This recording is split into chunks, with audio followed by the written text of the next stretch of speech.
malaka, balki kundalik turmushda ham yaxshi bo'lishi kerak.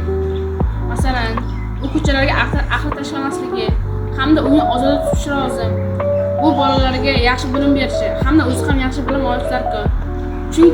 Chunki bizning kelajagimiz yosh avlodlar bilan bog'liq. Vatanga munosib inson bo'lish uchun mehnatsevar bo'lish kerak, halol bo'lish kerak, bilimli bo'lish kerak, jamiyatga foydasi tegadigan inson bo'lish kerak. Vatanga munosib fuqaro bo'lish uchun odam avvalo o'zini hurmat qilish kerak. Agar o'zini hurmat qilsa, boshqalarni ham hurmat qiladi va halol va mehnatsevar bo'lish kerak. Vatanga munosib fuqaro bo'lish uchun avvalambor vatanni sevish, vatan qoidalariga rioya qilish, mehnatsevar va halol bo'lish, bilim olishga intilish, tabiat va atrof muhitni asrash, yurt taraqqiyotiga hissa qo'shish kerak. Do'stim, to'xtang. Bu ishingiz juda yomon. Qarag'ash. Siz bu ishingiz bilan bizga ziyon etkazyapsiz. Qanday?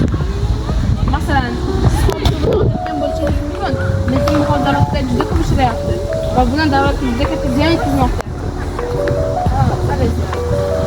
Masalan, tabiatga zararlashingiz mumkin.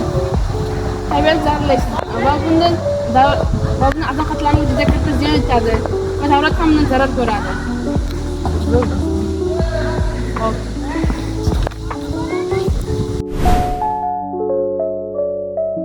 Vatanga mos fuqaro bo'lish uchun nima qilish kerak?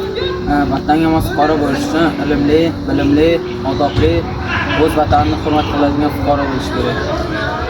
Videoni qatnashganingiz uchun rahmat. Assalomu alaykum. Vatanga munosib fuqaro bo'lish uchun nima qilish kerak? Vatanga munosib fuqaro bo'lish uchun avvalo sizni yoshingizda aytadigan